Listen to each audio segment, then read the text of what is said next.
Salam olsun əziz və böyük Türk millətim. Salam olsun Mustafa bəy sizə, salam olsun MGTV izləyicilərimizə və bütün Türk dünyasına. Bildiyiniz kimi bu günləri 8 noyabr 2025-ci il zəfərimizin, Qarabağ zəfərinin 5-ci il dönümünü kutluyoruz. İlk öncə şəhidlərimizə Allahdan rəhmət diləyirəm, qazilərimizə şəfa diləyirəm. Məkanları cənnət olsun şəhidlərimizin. Vətən bu aslanlar və bu aslanları doğan analardır. Güclü ordu olmağı dövlətin varlığıdır, xalqın, millətin varlığıdır. Və bu zəfərdə bizə yardım edən, yanımızda duran, dünya siyasətində də və hər tərəfli yanımızda duran qardaş Türkiyəmizə buradan təşəkkürümü bildirirəm. Qardaş Pakistan xalqına, Pakistan dövlətə təşəkkürümü bildirirəm. Dost, qardaş dar gündə bilinər. Və bunu da bir daha biz göstərdik. Biz bugündən Pakistan, Türkiyə, Azərbaycan 3 dövlət, bir orduyuq. Və bu gələcəkdə də davam edəcəkdir. Kimlərsə son zamanlar bu Kolon 5, bizim içimizdəki Rus başlılar, Türkiyədəki İran başlılar, bəzi İngilis başlılar və ya kimlərsə bizim qardaşlığımızın, Türkiyə-Azərbaycan qardaşlığının arasında soyuqluq yaratmaq istəyən çıxışlar edirlər və yaxud da ki proqramlar hazır edirlər. Bunlar hamısı boş-boş şeydir.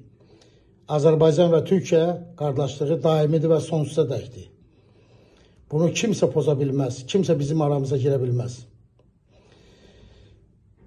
Bu günləri Türkiyəmizə qarşı kimsə savaş açarsa, Yunanistan tərəfdənmi, Kipris tərəfdənmi və yaxud da ki, başqa bir yer tərəfdənmi, 10 milyon Azərbaycan xalqı qardaş Türkiyəmizin yanındadır. Kəfənlərimizlə bir yerdə. Hər zaman belə olub və sonsuza da belə olacaqdır. Və bugün buradan bu Qarabağ zəfəri həm də Türklərin zəfəridir. Dünya Türklərinin zəfəridir. 200 il işğal altında olmuş bir Türklərin yenidən zəfər qazanmasıdır. Bunu istəməyən güclər, kimlər varsa da hamısını çox yaxşı bilirik və bu haqda da verilişlərimizdə danışmışıq. Və gələcəkdə də yeni danışacaq bu geosiyasi oyunlar nə baş verir, nələr oynanır, satılmışlar, xainlərin əlinə nə oyunlar gedir. Bugün bu barədə danışmaq istəmirəm. Bugün bu zəfəri kutlamaq istəyirəm. Zəfərimiz mübarək olsun. Bir daha Azərbaycan xalqı, bütün xalqım, Azərbaycan dövlətinin sərhədləri içində yaşayan bütün xalqım, ordu ilə bir yerdə olaraq bu zəfəri qazandı. Bu zəfər xalqın, millətin zəfəridir. Və bu zəfəri bizə bəxş edənlərə Allahdan can sağlığı istəyirəm. Şükürlər olsun, var olağın, dövlətin dövlətçiliyini qoruyağın.